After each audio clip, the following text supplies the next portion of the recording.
Today, I'm going to be revealing to you my top strategy secret. This is what's going to allow you to take your game to the next level. I don't know why more people aren't talking about this, but it's extremely important when you talk about developing skills that can translate into game situations and make you a more effective player, but particularly a more effective scorer. So if that sounds like a plan for you, let's get to it.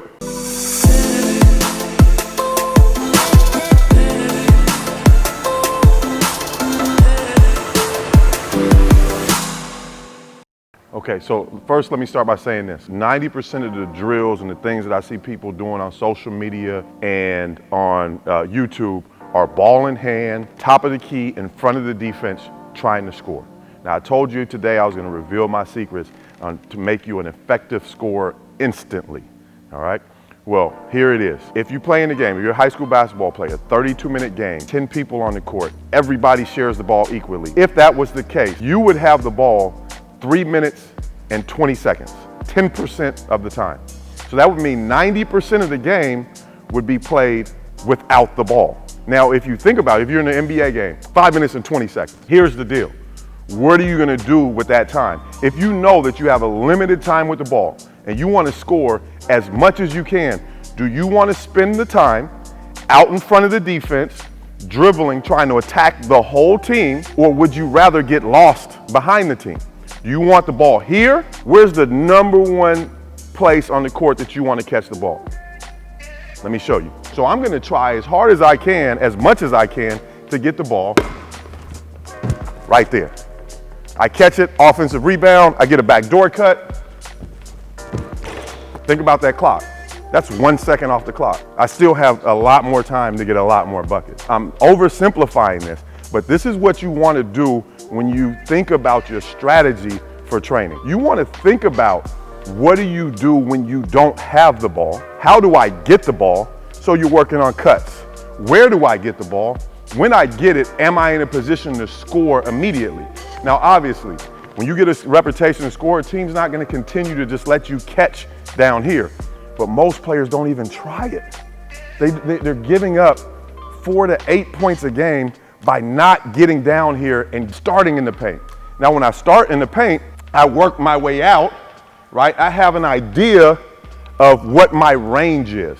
If I can't catch it by the basket, where it's just an automatic, I'm putting it in the basket, then what I want in my next option is to catch it within my range. Now, why is it important to catch it within your range? And my range is where I know I'm an 80% shooter, knockdown shooter in drills at game speed. Right? If I catch in my range and the defense is not there, it's not a decision to make. I'm going to shoot the basketball.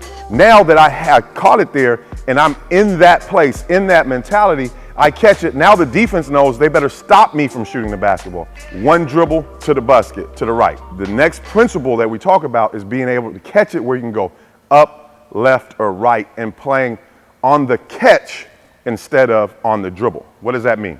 Now let me remind you the principle.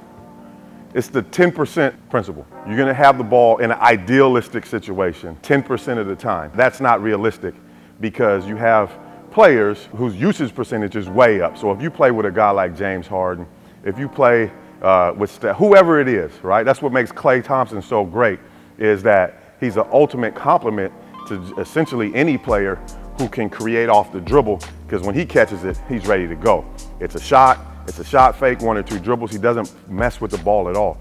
The more guys that develop their game like Klay Thompson, the better the game is gonna be, the more people are gonna be successful, because you don't have to dribble to score. You become a master of getting the ball in areas where, frankly, the defense is already scored on. All right, so I get right here, I catch it, I'm in my range. If I do this, the defense has to raise up and they have to come toward me, boom, and I'm one dribble away from a layup. Very direct with my approach, right? And I'll move over here, same thing. If I move from this way, I catch it. Now, what I want to think about as a scorer, if I can score on no dribbles, that's great. 1 dribble, that's good. 2 dribbles, that's good. 3 dribbles, okay, all right? 4, 5, and 6 dribbles, I should be making plays for my teammates, right? So they can have those 0 dribble opportunities. So when you think about developing, you think about training, what kind of drills do you want to do? We want to work on those cuts that get you the ball in your range. So I'm gonna come right here and I'm gonna L cut, but when I catch it, boom, I want those feet down and ready to go so that the defense is at my mercy. You wanna come down here, you wanna get into your defense, contact sport. Remember, we use our shoulders as weapons, right? We're gonna press off and V cut. And on the catch means that I'm making a read on the catch. Has this guy made a mistake? Is he late getting here? I'm gonna give him one of these to entice him to close out hard. Then I might go to my step back. Make sure you check out that step back video. This is the way I want to think about the game. This is the way I want to think about training, and think about how can you put yourself in a position, catch the ball where it's an automatic bucket and make the defense stop you from doing that. Then how can you catch the ball in your range? If you're not the primary ball handler, the problem I see with the game, you have 5 guys on the court have trained to be the primary ball handler. And that's fine to train to be the primary ball. It's not fine for nobody to know how to play the game without the ball, because now you got 5 guys waiting when there's huge opportunities to score and get buckets if you learn and if you train to play the game without the ball and to be able to score immediately when you catch it. I'm Coach Watts. That's today's tips. Make sure you check out our videos, the 5 elements of the perfect jump shot. That's gonna teach you how to develop that range that we're talking about. And then you're gonna wanna check out my course, 30 Days to an Automatic Jump Shot, right? That's where I take you through a whole process. We program 30 days that is gonna help you develop an automatic jump shot from 12 to 15 feet, which is totally gonna explode your game and your production. Peace, love, and basketball. We out!